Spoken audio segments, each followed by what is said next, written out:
মাত্র ৪২ বছর বয়সে হৃদরোগে আক্রান্ত হয়ে চিরবিদায় নিলেন কাটা লাগা খ্যাত তারকা শেফালি জারিওয়ালা। গত ২৭শে জুন গভীর রাতে তার আকস্মিক মৃত্যুতে ভেঙে পড়ে গোটা বলিউড।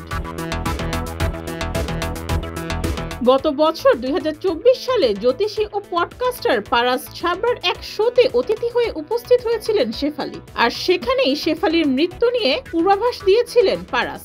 অনুষ্ঠানেই তার জন্মছক বিশ্লেষণ করে পারাস বলেন, চন্দ্র এবং কেতু অষ্টম ঘরে থাকা মারাত্মক বিপজ্জনক, সেই সঙ্গে বুধ থাকলে বিপদ আরো বাড়ে। চন্দ্র, কেতু এবং বুধের এই অবস্থান আকস্মিক মৃত্যু বা বড় ক্ষতির ইঙ্গিত দেয়। ভিডিওতে দেখা যায় শেফালি মন দিয়ে কথাগুলি শুনছিলেন, যদিও তিনি জ্যোতিষশাস্ত্র বিশ্বাস করেন কিনা সেই বিষয়ে কোনো মন্তব্য করেননি। পারাস আরো বলেন, শেফালি, আপনার জন্মছকে চন্দ্র এবং কেতু অষ্টম ঘরে বসে আছে, যা ভীষণ বিপজ্জনক।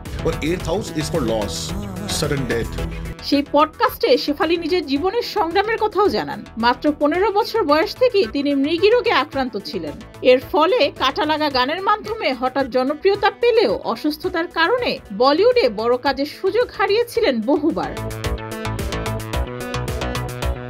শেফালির এমন অনাকাঙ্ক্ষিত মৃত্যুতে বলিউডের অনেকেই আবেগপ্রবণ হয়ে পড়েছেন। অনেকে বলছেন জ্যোতিষশাস্ত্রের ভবিষ্যৎবাণী অনুযায়ী মৃত্যু হয়েছে, আবার অনেকে বলছেন এটা নিছকই কাকতালীয়। ডেস্ক রিপোর্ট, যুগের চিন্তা।